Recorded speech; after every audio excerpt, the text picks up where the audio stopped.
Hello, how you doing? I've just lost everything on my screen. That's ridiculous.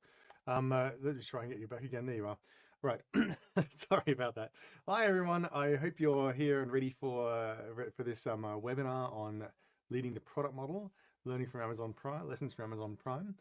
If you're here, say hi in the comments. Tell me where you're watching from. I'd love to hear from you. I'm going to check if so I'd love to hear if you're here. Just drop it hi in the comments. I'm going to check that we're actually live on LinkedIn at least, because that would be helpful. Hopefully it's those who are watching on StreamYard can see everything and you're happy with what you can see. That would be great. So what we're going to do is get started in just a moment. Excellent. So Daniel's there. We've got someone watching. That is good to hear. I presume you can hear me. Paul from Brennan, hi. Daniel's from Germany, that's great.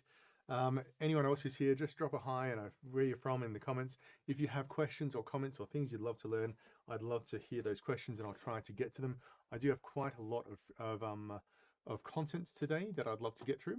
Oops, I keep losing my screen. I have quite a lot of content that I'd love to get through. So hopefully that's going to be easy enough to do. Frederick's in Germany. Hi, Frederick. Alexander from Bern in Switzerland. Anko from India. Great to see you all here. We seem to have a quorum, so I'm going to get stuck into it.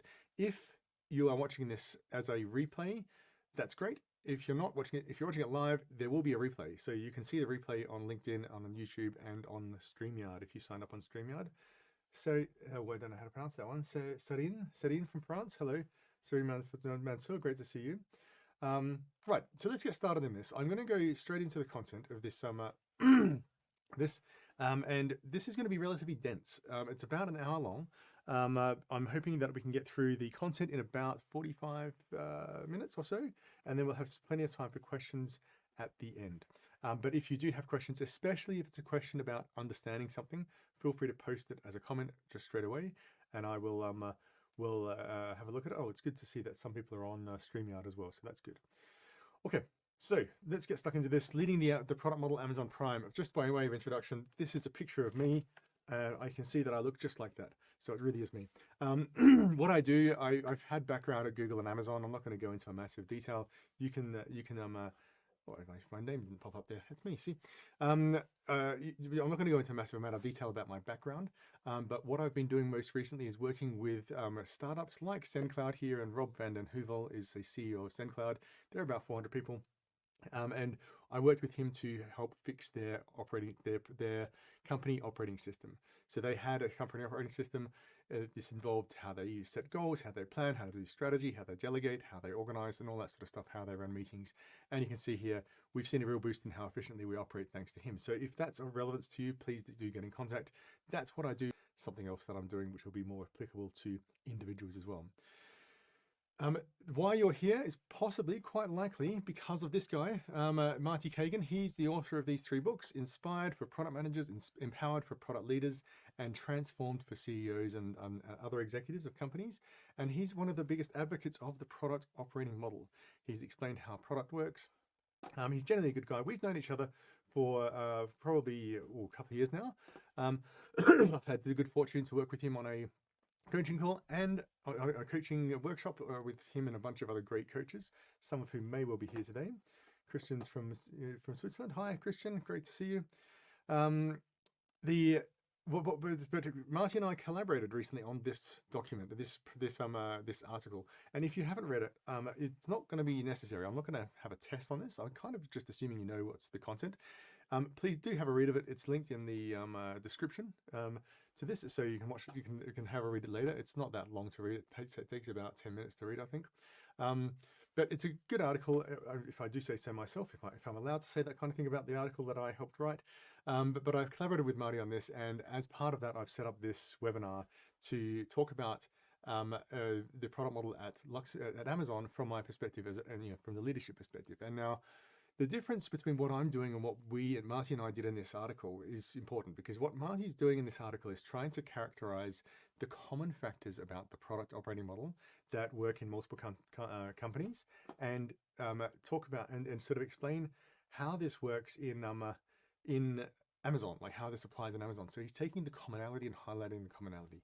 What I'm going to be doing is a little different. I'm going to take some of the specifics to the way Amazon works and talk about how you can adopt them, especially as a leader. And I will talk about what leadership is, but I'm just by way of just to understand who I'm talking about here. I'm not just talking about CEOs and C-level leaders. This could be product leaders, this could be product managers, this could be other managers in the organization. It's all quite relevant, and we'll get into that, and you should find some value. So in terms of what we're going to cover, we're going to talk about leading the product model, and specific learnings from Amazon. I'm going to start by talking about some of the characteristics of traditional leadership. This is not going to be one of those Simon Sinek, that's a leader, this is a manager sort of thing. Just some characteristics that I think are interesting and distinct from how I see Amazon working. And then we're going to talk about single-threaded leaders, which is the way that Amazon does leadership, and then how that works in practice. Some of these tools, the weekly business review is the most actionable thing you will get from this webinar.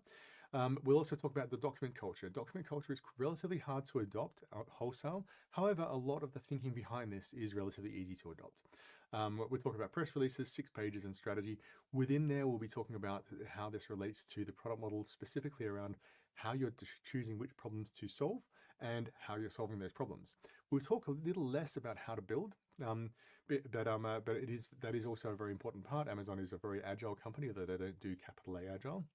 They're a very agile company, and they do rapid releases of products, and you will see some of that in this process as well, but more on the grander scale, like the product and feature scale, as opposed to the individual sprint scale. So let's get stuck into this. Oh, and at the end, I'm going to talk about a scale-up leaders offer that I'm making. There'll be a discount for people on this webinar, but it's a new thing that I'm planning to do that I think is going to add a lot of value to people who are interested. It will be applicable to individual leaders. Okay, excuse me. Excuse my voice. I've just come down with a cold, and so I'm a little bit congested, but hopefully it works. So traditional leadership in most organizations, pretty familiar to most of us. We organize resources and people by separating them out into teams, and then we give each one of those people a manager or a leader or whatever we want to call them. But that's primarily how we organize ourselves in companies. Now, ideally, in most of these situations, you have a leader, and ideally you have role, resources, remit, and responsibilities that are all sort of linked together. And you usually, in this form, you start with the role and the resources. So you're the manager of this team, the customer service, or of this engineering team, or of that product, or that group of products, and you have a bunch of resources that report to you. And then you get given a decision-making remit, and you finally set some goals and decide what responsibilities you'll have. And hopefully this adds up to being something coherent within your organization. Where it doesn't, it becomes really hard to operate. Now, no matter what you do, especially in any company, when you do this, when you take this approach, when you have multiple leaders, usually these overlap between different leaders. You sometimes have separate resources. Usually it's the way that it's organized, there are separate resources, but often the roles are overlapping or the remit is overlapping, and to make decisions, you kind of have to make decisions by committee. The responsibilities are a bit unclear and sort of overlapping. And sometimes there's a solution, or some would call it a problem, called matrix organizations, where you separate people out like this, and you separate them into functions, into business units and so on, and you organize the people like this, so that each person, each team is kind of reporting with dotted line to a business leader and a straight line to a functional leader, or the other way around. And hopefully it works well. But of course, now you have even more overlap. So there's kind of these confusing roles. You have resources that kind of report to both, and then you have the remit. Who makes the decision? Is it the functional leader? Is it the business leader? They kind of have to agree. Responsibilities, it's kind of mixed up. But even worse, the functional leaders each have multiple business leaders that they're trying to keep satisfied, and the business leaders have multiple functional leaders, and it's kind of just a bit messy. Now, this is just fundamentally how a lot of organizations work, and it's not necessarily bad, but it does introduce a bunch of problems. The way Amazon deals with some of these problems, specifically this overlap and this not knowing who's responsible for things, is single-threaded leaders. And in our article, we talked about this. Amazon's model depends on strong product leaders, which they often refer to as single-threaded leaders. Now, the way Marty talks about product leaders tends to be more of a product-specific sort of thing. At Amazon, it tends to be a bit broader. However, the concept is basically the same thing, right? At Amazon, it tends to be a manager. And they can come from engineering or product or business or whatever it is, but they have strong product sense. They have deep knowledge of customers and data, their business, the industry, and the technology or the things that they're building. Now, how did this come about? And the reason I'm going to talk about how this came about is because when you understand how it came about, you understand what the benefit is, right? The way this came about is that Jeff had a problem. This is in the early 2000s, and this is pre-Prime. So they sort of developed this in parallel with Prime. Amazon could not collect VAT in Europe correctly. So every time they collect VAT, something went wrong, or the wrong price was there, or they were not getting the refunds they should have done. Quite a significant problem. So in this meeting with all of the senior people of Europe, Jeff said, well, who's the most senior person who's dedicated to solving VAT in Europe? And, the VP of Europe said, me, it's me. And Jeff said, no, it's not. You have a whole lot of other responsibilities. And then the VP of Finance said, well, I guess it's me then. He says, no, you're looking after all of the payments and the finances and profit margins and everything else as well. Who's looking after VAT? Well, the director of tax said, well, maybe that's me then. No, there's a whole lot of different tax issues that we're doing. You're doing VAT, you're doing company tax, you're doing various other types of taxes. And then said, director of engineering says, well, maybe it's me because I'm kind of like building the product, building the pieces here. No, it's not you, because you have a whole lot of other bits and pieces. Everyone has a lot of other responsibilities. And it turns out the most senior person was this VAT analyst, what we call a level 6, relatively senior individual contributor, but junior compared to these VPs and finance directors and so on. And it was actually that person. And so at that point, Amazon decided we need single-threaded leaders. We need one person who can be responsible for this. And what they implemented was this concept that there's a single-threaded leader. And the single-threaded leader, basically, the way I would describe this, especially using the product terminology, is they define the problems or the sub-problems within the area to solve. They're responsible for making sure the problems are solved and that you find the solutions to the problems, and they're responsible for building the solutions. Now, this maps to Marty Kagan's transform model quite well. We'll see how it links together, but basically they're given a whole bunch of responsibilities, goals kind of, in a single domain, right? So that's what they're given. And I'm just seeing a comment here. Okay, so for Fred's, I'll get back to your question later, Fred.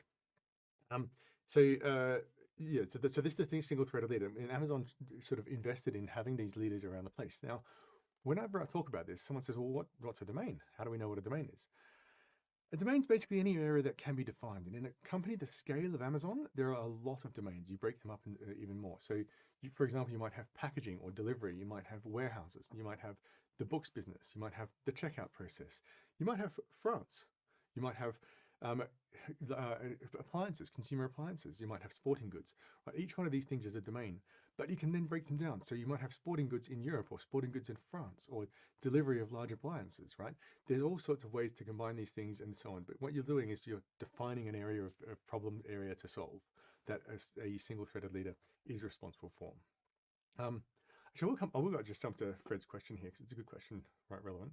So Fred asks, so engineers might be led by a leader without engineering background. Can this leader coach them effectively, or do they not need coaching? So I will answer that now. Basically, you don't necessarily have all the resources in your team. So you can end up with something of a matrix going on here, but the clarity here is that the leader has the responsibility. And often the coaching that happens for functional experts does happen by another functional expert. So normally if you have a large number of engineers in your team, you'll also have an engineering manager, right? If you only have 1 or 2 engineers, you might not, but then you have them sort of being coached by cross-functional teams, like other teams helping them. And sometimes you have a bit of a matrix. The trick here is not that you're organizing by resources. Let me explain the resource part. So we have this, here's what a domain is. And what I wanted to get at here is that leadership, in fact, let me just go jump here, as this is relevant to what Fred asked. With this, if you are a single-threaded leader and you start delivering results using the resources wherever they are, right, then you get the formal resources and the remit. You get the actual authority to make decisions. In the meantime, you're there being a leader. And what is leadership? Leadership is not just delegation. You do delegate, but it's not just delegation. You're not just giving decisions and instructions and problems and constraints to the team, right? You're doing a whole lot more. And this model of leadership is something I picked up from Kevin Cruz, but it's basically what Amazon does. Leadership is a process of social influence which maximizes the efforts of others toward the achievement of a goal, right? The idea here is that you as a leader, you're using these processes, these mechanisms, these tools to influence people to maximize their efforts. You're influencing your team, you're influencing other teams, you're influencing other leaders, right? But here's the secret, it goes both ways, right? So in order to achieve the goal really well, you need to influence them and you need to be influenced by them. So you need to have leadership going across multiple domains. But by doing this, as I say here, you have far more leverage by doing this form of leadership than you would if you only had the role, resources, and remit. You need to have this characteristic of leadership, then you get the results, you get much more leverage, and then you get given the role, resources, and remit, and then you can get even more done, right? So it's a very much multiplier effect. So that's great. This is the model of how Amazon operates. This is what the leader is. Now, those leaders, by the way, I will just jump back here. They're organized by domains. So like people have like there's a country level, there's a category level, there's technology level, there's all these sort of domains that exist. It's not a functional organization. We don't have a CTO with all of the engineers up under them. We don't have a chief product officer with all the product leaders, and we don't have a head of sales. We have a head of business, and then we have a head of like platform, and then we have the business person has a lot of the pieces of technology that are relevant to that business in their organization. Now, you don't have to organize yourself like that to take advantage of this, okay? And that's what I want to talk about is like, what are the tools that you can use in whatever organizational framework you have, even if don't have that full single-threaded leader responsibility, and people are not operating like that. How can you use some of these tools? So I want to start off with business data. And this seems kind of like a boring topic in some ways, and it's one that's used a lot, but I wanted to talk about this specifically because it's really relevant to how Amazon works specifically, and it's something that's super adaptable by any leader from product manager to CEO, right? So what we read in the article was when they evaluated their market position, they believed they were strong on price and selection, right? In particular, they had quantitative and qualitative evidence showing the convenience was limited by shipping. And then later on, Amazon already had very good data demonstrating how much customers appreciated faster shipping. Now, how does this work? I mean, is there a bunch of analysts who are running around analyzing things and providing this across the business? Well, no. The single-threaded leader runs a weekly business review. So they're running this meeting, which they capture metrics relevant to their business. They choose the metrics. They might have an analyst. They might rely on some other analysts as well, some other software people even, to pull some of this data together. They bring in feedback, actual anecdotes from actual customers. They have a conversation. This is the meeting. The meeting is not purely about, the meeting is primarily about the conversation. And this is something that I want to draw out later on in this process. But you have a conversation about the metrics and the feedback. And I'll talk about exactly what's in that conversation. From there, you generate actions. So those actions are things like, for example, if this was about, excuse me, about shipping, it seems that, looking at our data, it seems that our average shipping delay is getting worse. We should fix that. Is there a problem? Let's go and fix the problem. It looks like, we need to do something about the customer acquisition cost or something like that. Like some numbers are going wrong. We respond to that. It's very operational. But you also get shared insights. Now, what's happening is you're driving this conversation partially to run the business and take actions, but primarily to generate shared insights. Now, I want to dive deep into this and show you what this actually looks like. This is a WBR template, a weekly business review template that I set up and give to my clients. I strongly recommend just using plain old Google Sheets or Excel, the simplest. Choose a simple product. I mean, I know they're complicated, but a simple product. Don't use some sort of fancy, what's the word? A really fancy sort of dashboarding software or beautiful presentations and so on, because that's not what you need. What you need is something that's simple, easy to understand, easy to dig into, and easy to modify. And what I've got here is every column is a week in reverse order. So the last week, the C column there is the current week, and it goes backwards in time. Every row is a metric, right? And here I've got user growth. I've got some metrics related to user growth, right? And I've got new users, daily active users, landing page visits, and engagement. And I've got some analysis of each one. I've got total users, I've got week-on-week growth rate, I've got 28-day average, and I've got versus target, right? Now, you can have anything. Depends what your business looks like as to how you would have this. Here, I've just got some generic metrics, right? All these numbers are made up, so the numbers don't matter. But, you can see with this, you would be able to look at this and say, and understand patterns and see what's going on. And you would also potentially be able to have a graph. You can have a graph here, and you can see here that we have the growth rate, week-on-week growth rate in green is bouncing around a lot. And we go back to the data and we look at the data and we say week-on-week growth rate. Oh, that data is quite variable. What's going on here?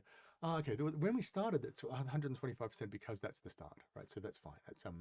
That's the very first thing.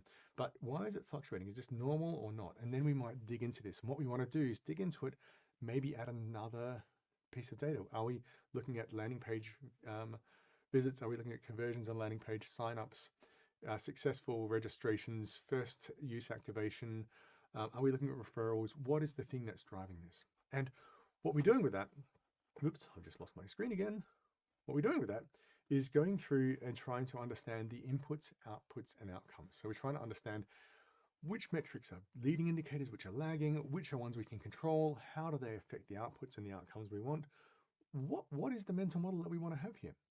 And even more than this, I'm going to go back here, but even more than just what I've just said there, you add in anecdotes, you add in customer reviews. Now, clearly, if you've got 1 million users and one person says lots of items arriving late, I use Prime and I'm getting delivered to the next day, but I'm getting a problem and deliveries are late and lost and someone's getting not delivered. I've only got these 2 reviews here. Now that's in the scheme of Prime, there's millions of users. Is this important? Yes, it is, because assuming these people aren't lying, something is happening here and our data is not revealing it. Let's just say that data was all about delivery. Our data is not revealing this. We should then look into what should we be looking for? Is this a systematic problem or is this a one-off problem? What should we do with it? Do we treat the symptom? Do we go to the root cause? How do we think about this? The reason you use these anecdotes, not just the data, is because the data, you can very easily hide things accidentally by not tracking the right data. Anecdotes will be customers' actual experiences, and they'll say what actually happened to them. And so you get that in there. And now, as you're linking these things together, you're then starting to get an even deeper understanding of inputs, outputs, and outcomes in a common mental model. Now, why am I saying this? Why is this useful? Why is this relevant to Amazon Prime? As I said at the start, Amazon Prime had this really clear understanding of, we have the problem of shipping is the cause of the weak market, the poor convenience, and that's affecting their market position, it's affecting their competitiveness. And we also have data knowing that they have faster shipping. So we have this information. Now, when you're doing this, you're collecting these data-driven insights. You get this data that tells you that that is the case. That data, wherever you are in the organization, no matter how many people report to you or not, that data creates authority and influence. Once you know, I have data that tells me that these things happen in their business. I have data and I have anecdotes, and I've tested the data against the anecdotes, and I found out that actually when we slice the data this way, we reveal this problem, right? That is authority, and it creates influence around the organization. It does not matter if you're a product manager or if you're the CEO. That is going to work.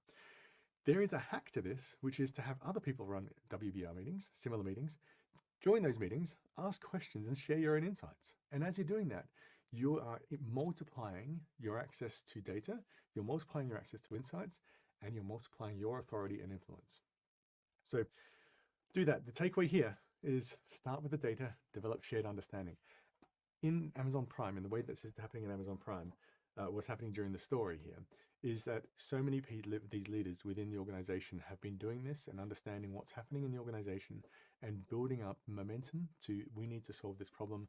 Here's the nature of the problem. Here's some ideas about solving it. Now, I'm going to steam on to document culture. We had a quote in the article that said about, there's 2 types of documents. I'm going to talk about 3 types of documents in this presentation, but we have the compelling product vision, which is a PR&FAQ, and we have the strong product strategy, which is a 6-pager, the written narrative.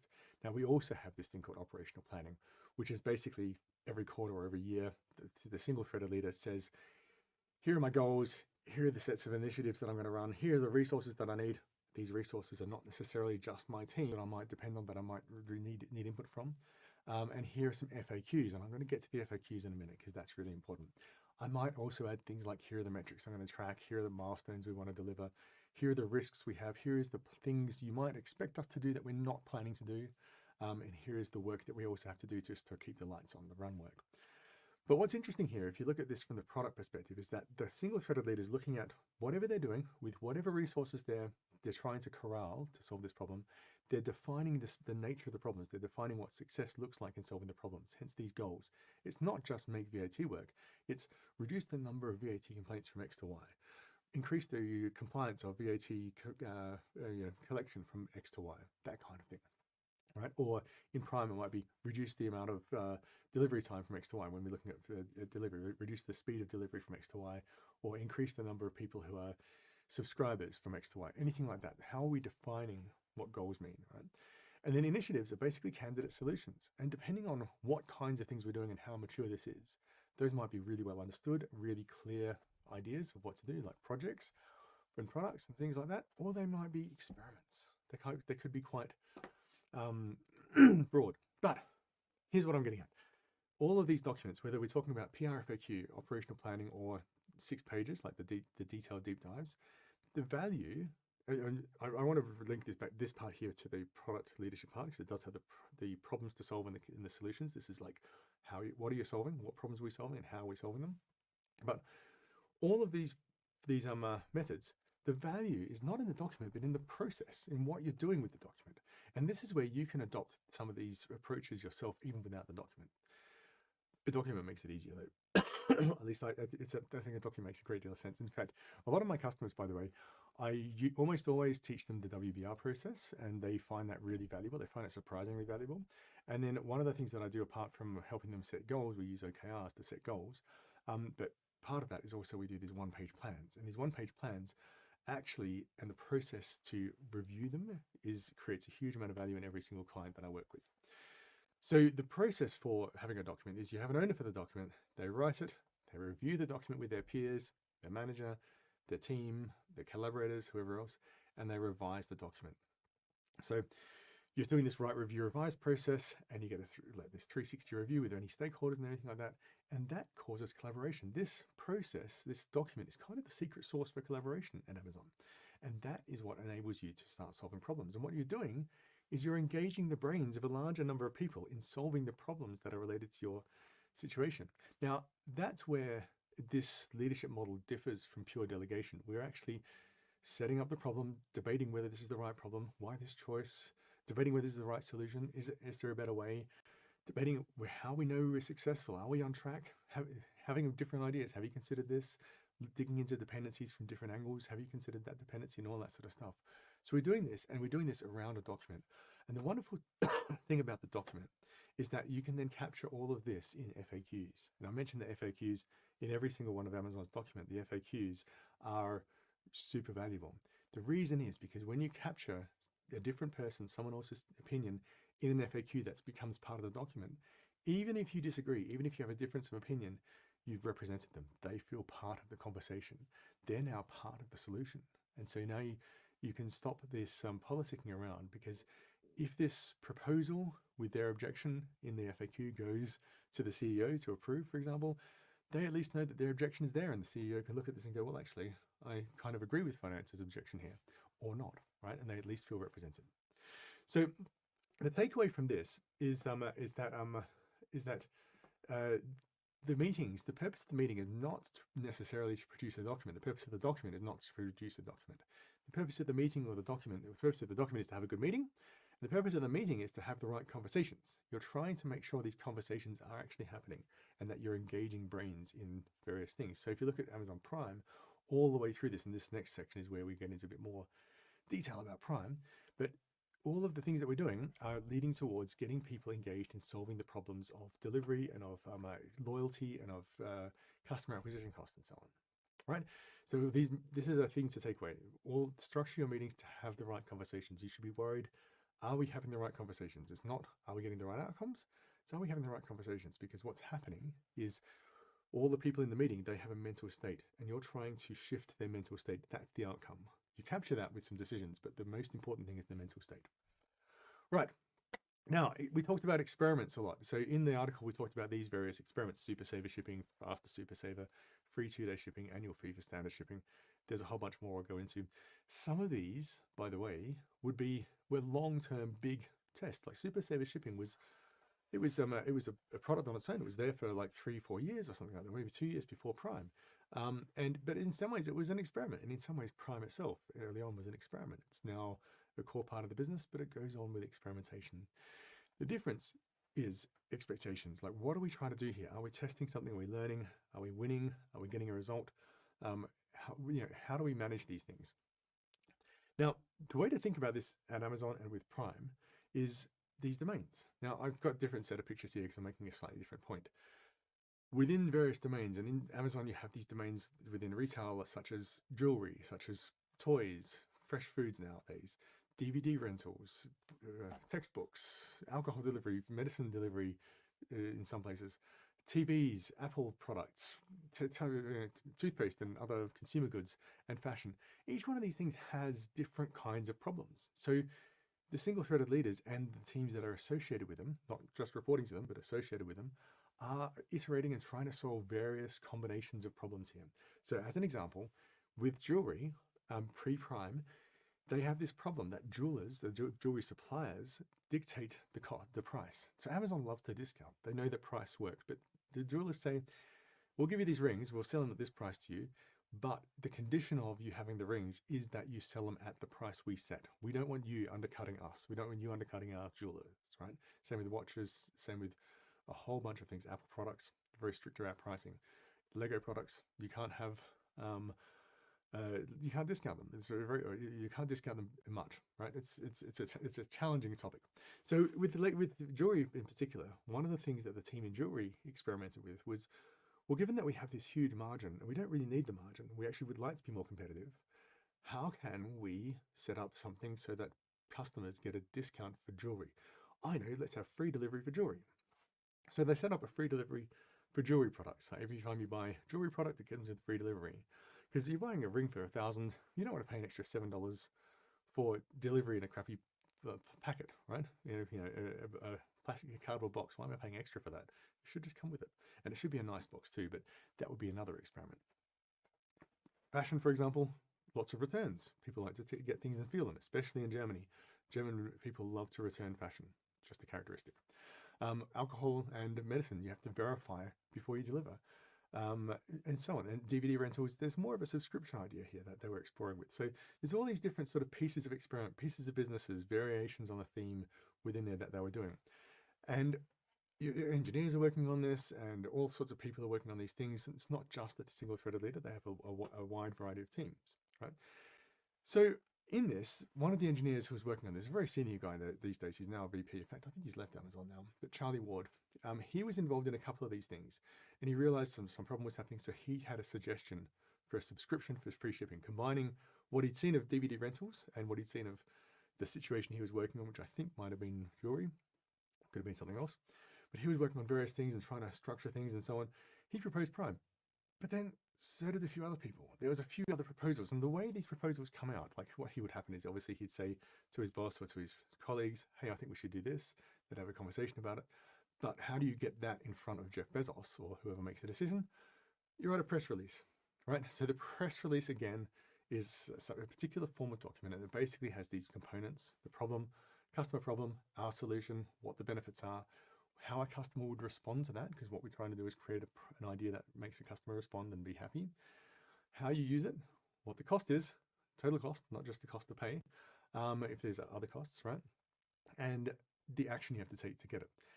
And of course, we have FAQs, and it's the same process with FAQs. We take these around to different people and we review them. And now people are getting this idea, bouncing their ideas off it, mixing them together, adding something else in there, suggesting something, finding where we can do this with the piece of technology we're developing for DVDs, right? That kind of thing.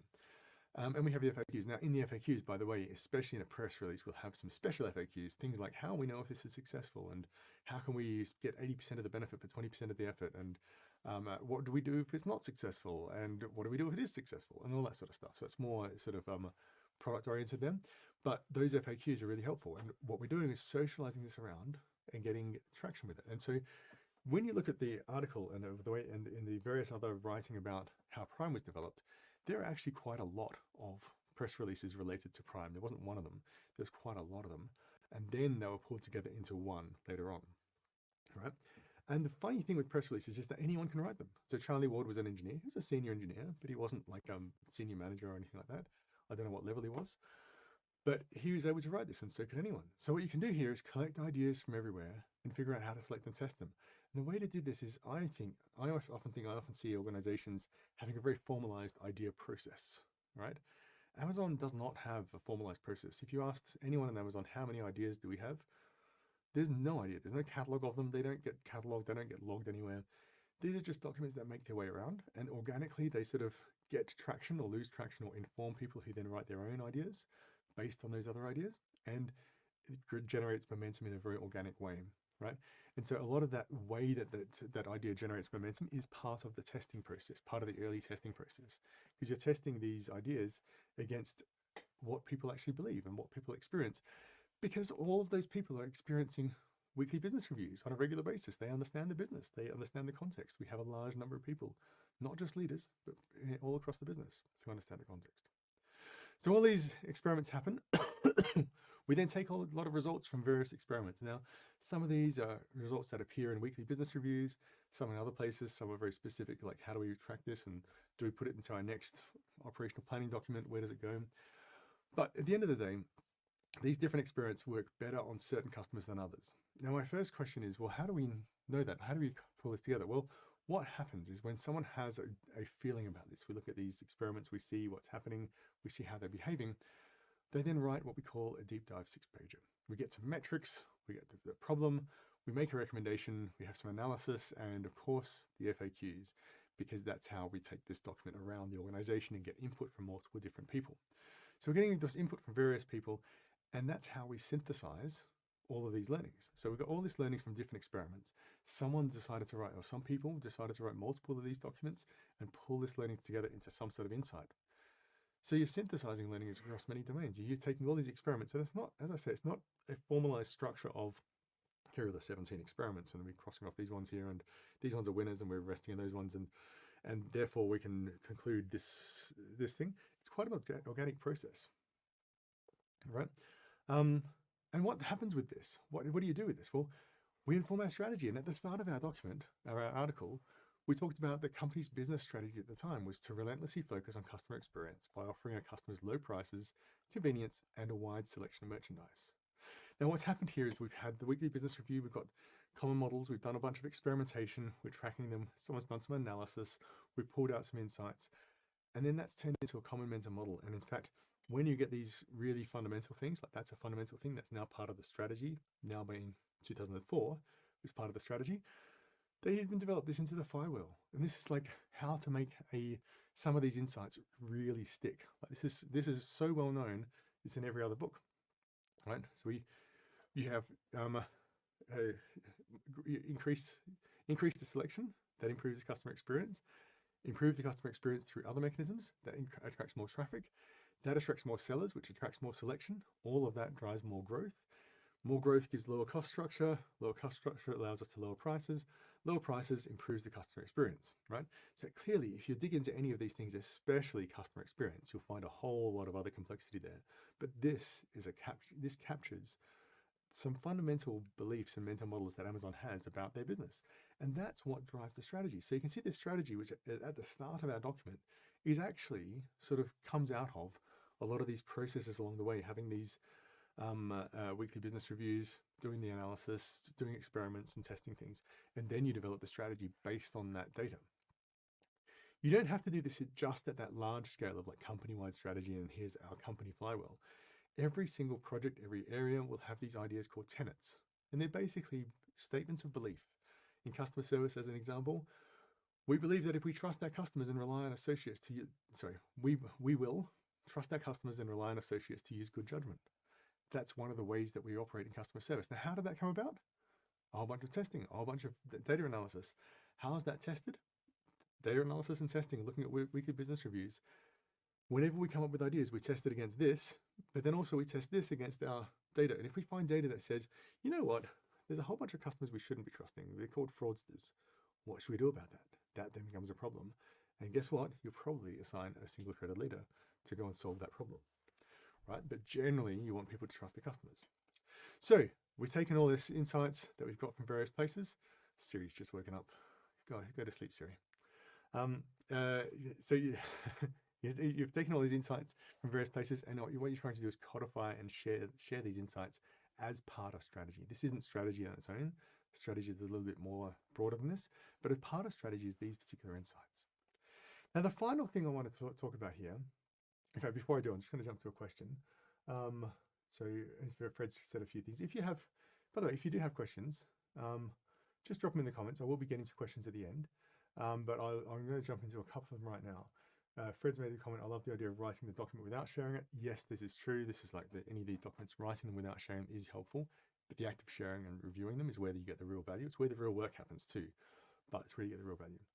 Fred also asks, I have another question regarding the single threaded leader because I want to know who is supposed to do the WBR.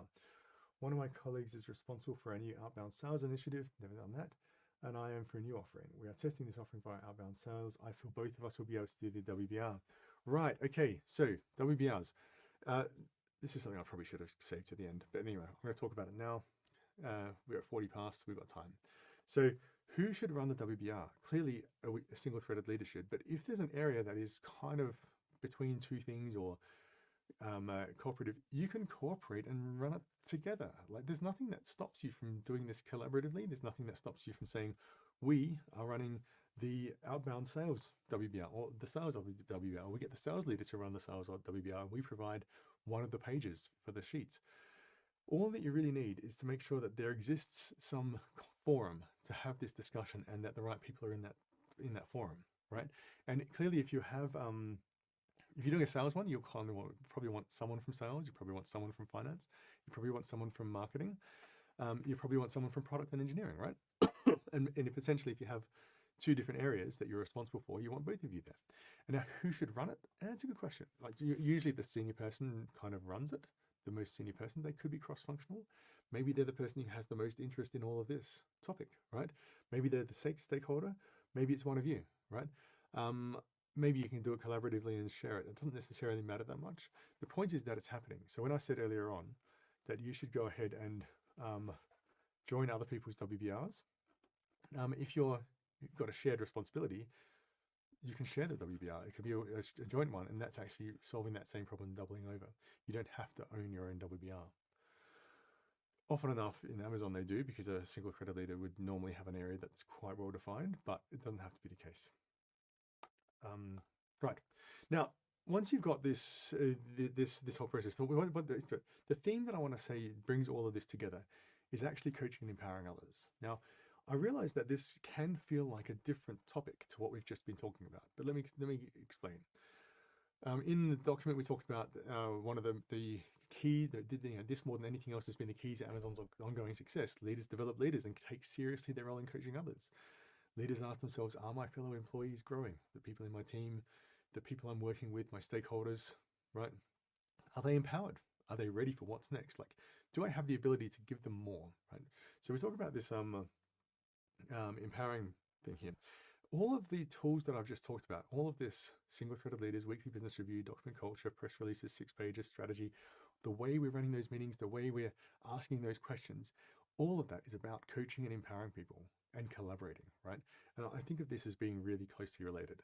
What we're trying to do is get common understandings of problems, trying to help everyone understand what problem are we solving, what's the data that defines the problem, what's the data we could use to understand this problem better, how do we develop a common understanding of the inputs and outputs and relationships and mechanisms that happen here. How do we do this? And then we're trying to get people to understand this, and then we're coaching them on how to make decisions, because all of this content here, like when we're doing the weekly business review, we're saying we will react to this by having this action, or this seems to be a problem. Let's do a deep dive analysis on this, or let's have an idea of how to solve that problem. Like this seems to be a clearer problem. We need to solve a bigger problem, right? All of that is about context for coaching people and empowering people, because you're giving people problems to solve, as opposed to go and do this task. Get a better understanding of the problem and the context and the data, and now I can coach you to have the right decision making so that you can then own that and be empowered to do it. And rather than being defined by my organizational chart, we're collaborating across businesses. So we don't want to solve this problem, and look, we have our sales leader here. Cool. Let's collaborate on this. Let's get their input. So all of these tools are about that.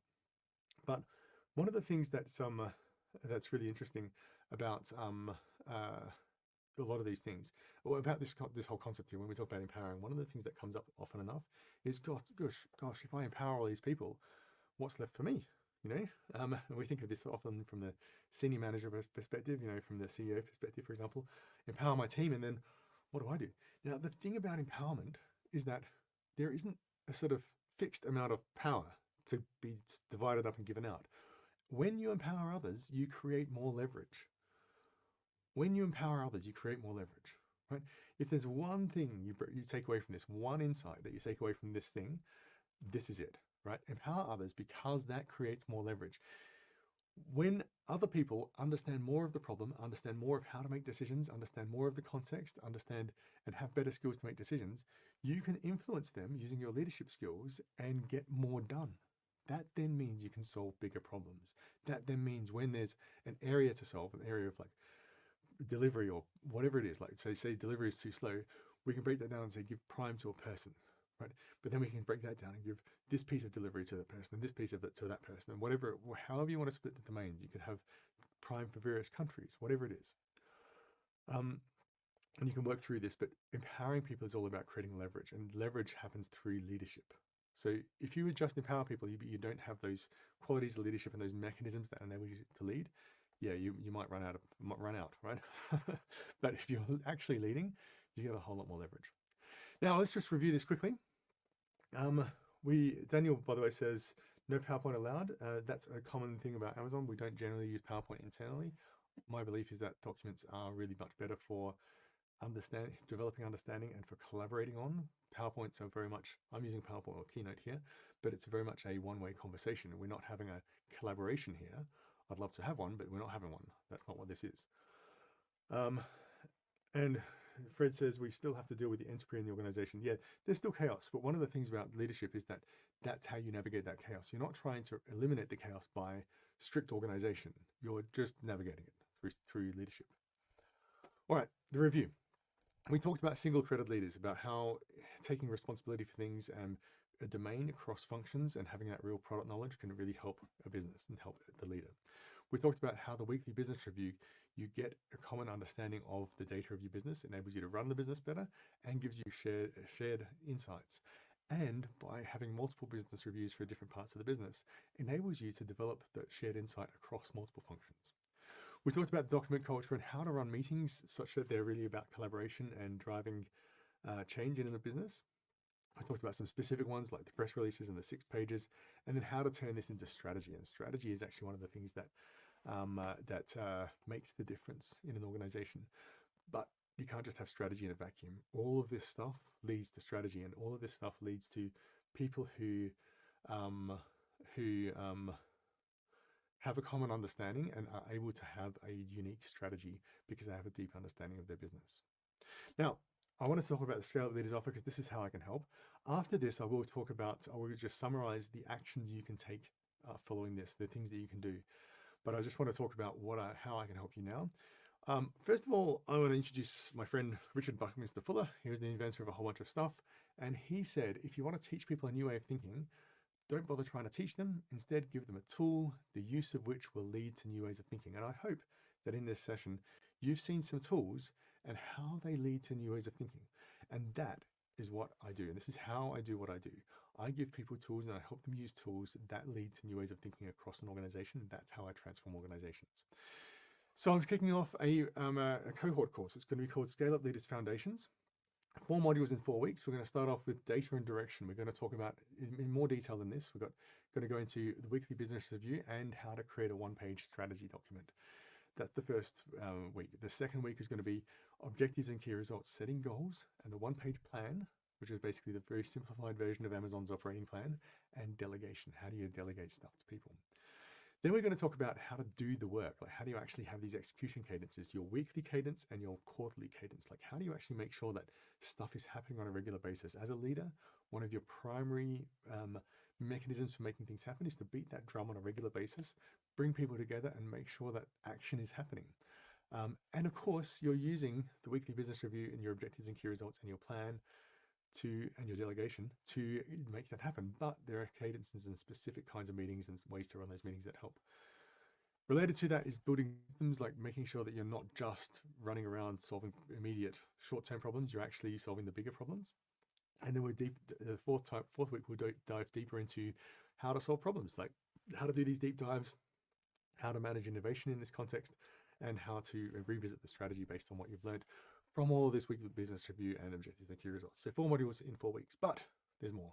There's no steak knives, but I do plan on having an extra session on team building, how to hire, develop, reward, promote, and fire people, because all of the things that happen here, if you're leading, really what really matters is how are you getting the people to do this. And your career, stakeholder management, which is part of what we're doing up here as well, but stakeholder management specifically related to your career and personal branding and personal growth, how you actually win in your in how you actually take this and apply it to your world. So rather than 4 modules in 4 weeks, it's 6 in 6 weeks. The first 4 are really the tactical how to, and then the other 2 are really about applying this in a environment. But again, no steak knives, but there is more. We're going to also have an ongoing community of peers. So I'm going to set up a community platform.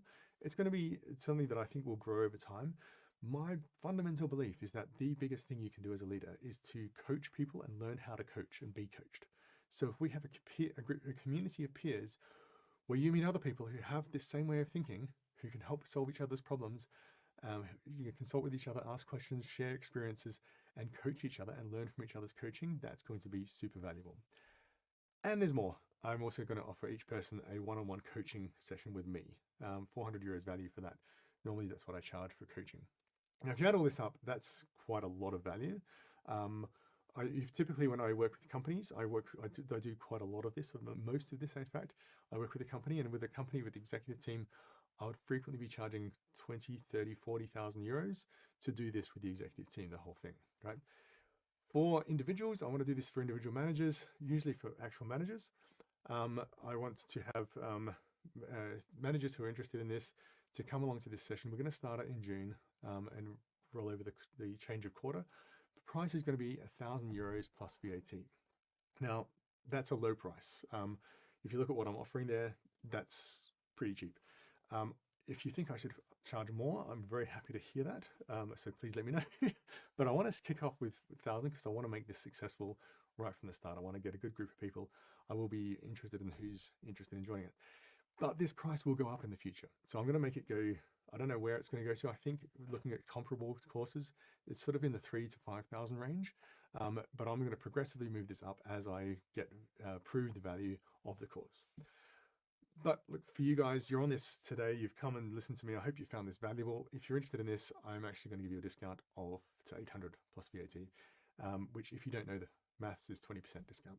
So if you're interested in that, what I have not yet done is set up the website to sign up to, but I will be doing that. In the meantime, go to my LinkedIn, connect to my LinkedIn, send me a message. There is my LinkedIn on the screen, but you can, it doesn't cover it up, good.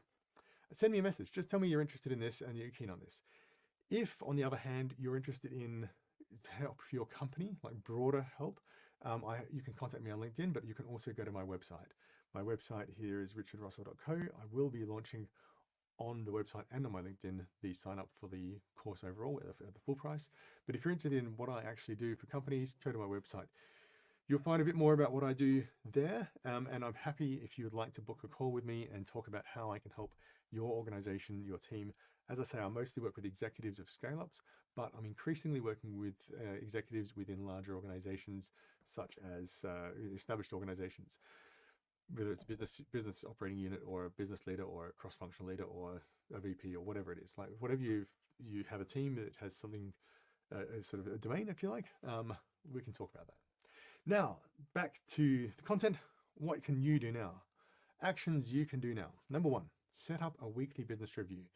It doesn't really matter where you are in the organization. It doesn't really matter what's going on. This is something that anyone can do, and it provides value. You'll probably find if you're junior in an organization, relatively, you'll probably get, it'll probably end up being taken on by someone else.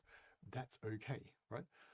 Use metrics and analytics to inform the conversations. Just make sure that that information is happening. By setting that up, you're giving people and yourself influence and authority.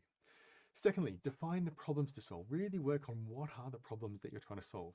Try to set them up as cross-functional OKRs. As soon as they get functional, they're not really about the business or the customer, they're about your team. So if you can have a cross-functional problem to solve, that then makes things a lot clearer, right? And then finally, this is more of an approach, and there's some of the tools that I have are really about how to do this, but coach, empower, and collaborate, working with people through this meetings at the context, the documents that I suggest, whether you use documents or other types of artifacts, they're the tools to make sure the right conversations are happening so that you can coach, empower and collaborate across teams. Right, that's the end. I'm happy to take questions. I've got a couple of questions or comments here that I will just jump to. But if anyone else has anything, please feel free to drop them in the comments. If I have missed your question here, I will come back to it on whatever forum it is or by email, because I'm not entirely convinced I'm getting all of them, but we'll see. So Iris Atano says, love this, 100% agree. Great leaders develop leaders. Empowering people is such a win-win impact. It's a game changer. Absolutely. Love the culture that allows people to take action and responsibility without the need to ask and driving change. So many can't tie the dots about how this all leads strategy. So this is actually a really profound insight. Thanks, Iris. I don't know whether it's Iris or Iris, but I'm going to call you Iris because I have some friends called Iris. It's a game changer. The funny thing is, you can, regardless of what your culture that you're in, you can do quite a lot of this yourself, right? And what happens is, as you're doing it, you start to gain credibility, you start to gain authority, you start to gain influence, right? And it starts to generate a clearer strategy, and then you start to become a leader. It doesn't matter what context you're in, it will work.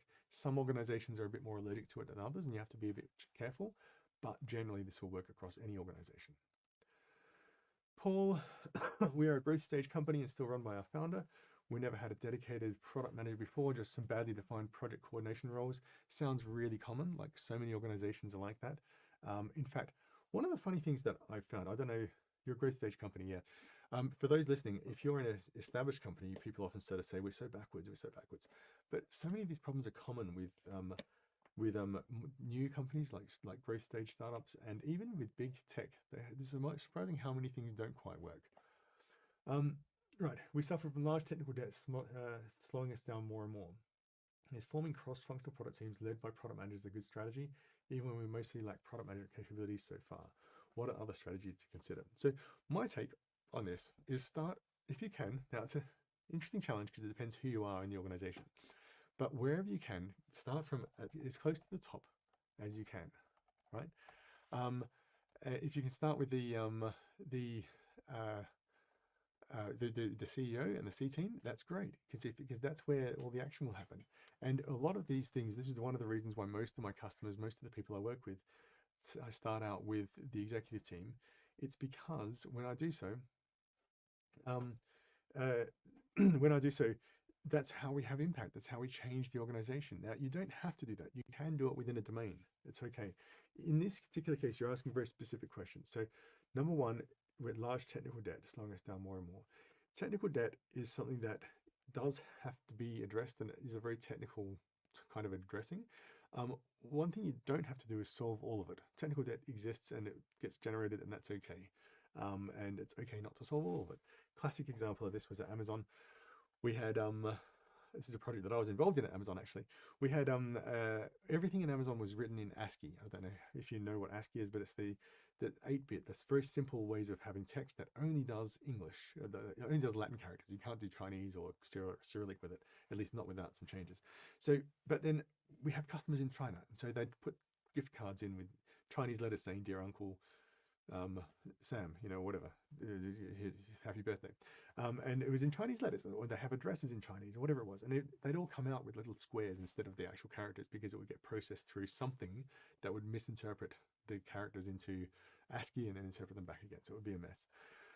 Now, all of this could have been fixed right from the very start if only they just thought we should use Unicode, right? It's a really obvious thing to do, but they didn't. And they had this problem, but the fact of having this problem caused them a lot of pain along the way. But at the same time, by doing so, they were able to grow because they have the ability to actually, do everything else. If they'd solved that problem, that may have slowed them down in other ways. Technical debt is a factor of life. You just have to deal with it. Addressing it is generally about allocating a percentage of effort to fixing it, as opposed to doing a replatforming. And I suggest doing it as piecemeal as you possibly can instead of a big bang. Big bangs almost never work in my experience. But at the same time, have a CTO and have a talk to them. They're the authority in your organization, not me. Now, when you say, is forming cross-functional product teams led by product managers a good strategy? So led by product managers is an interesting one. I don't generally think that the individual product manager is the right person to be leading. I think that the product manager is actually an individual contributor job, and you want to have cross-functional leaders. Like Amazon talks about them as single-threaded leaders, ideally, and ideally they have the organization as well. You don't have to, but you can have managers.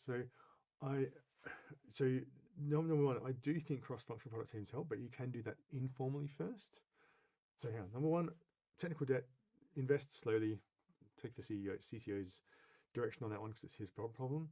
Number two, when you have cross-functional product teams, yes, it's great. Don't necessarily have them led by product managers. You kind of need a business manager, and it's often someone who has product management background helps, but often it can be someone who's got a more general business skill.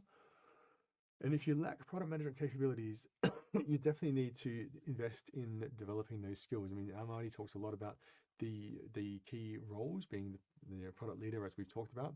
There's some leadership role, this single thread leader, but also product manager, design lead, and tech lead, right? These three, the design lead, tech lead, and product manager, are skill sets that your organization does need to develop, and there are training available to develop that. Feel free to contact me. I'm happy to introduce you to people who I know who can train on those topics. But largely product in particular is a very fuzzy area. Like there's a lot of advice, a lot of good books. Marty's written a few of them. A lot of good training out there, a lot of bad training out there. It's quite hard to navigate. But I think that the key strategy is to start at the top first, number one, and help them. Oh, by the way, the thing to think about is what pain does the founder or the CEO have? Because if they have pain, then you start with that pain and you drive everything from that pain, and that's how you end up changing things. Otherwise, it's really a matter of taking initiative and leading. And I don't think you necessarily have to formalize a product manager role to do this, because a lot of the things that product managers do are relatively informal, if you like, especially if you take this approach of leading, cross-functional leading. All right, I hope that's helpful. Happy to have a chat, Paul. If you want to contact me later on, feel free to contact me and I will happily have a chat about it. In the meantime, it's been really nice. I've really enjoyed the interactions and the comments and the questions. If you found this useful, please do share it. Send the recording to your friends and colleagues. If you're interested again in the Scale Up Leaders Foundations course or in working with me in other ways, please do contact me on my LinkedIn there or on my website, which is here. In the meantime, have a great week and scale well.